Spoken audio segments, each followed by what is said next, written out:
எல்லாம் நான் தரவா?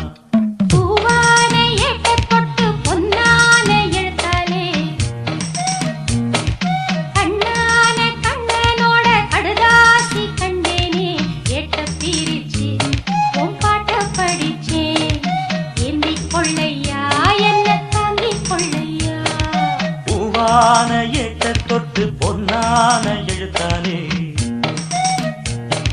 கண்ணான கண்ணுக்கொரு கடுதாசி போட்டேனே எட்ட பிரிச்சு என் பாட்ட படிச்சு ஏந்திக் கொள்ளம்மா என்ன தாங்கிக் கொள்ளம்மா.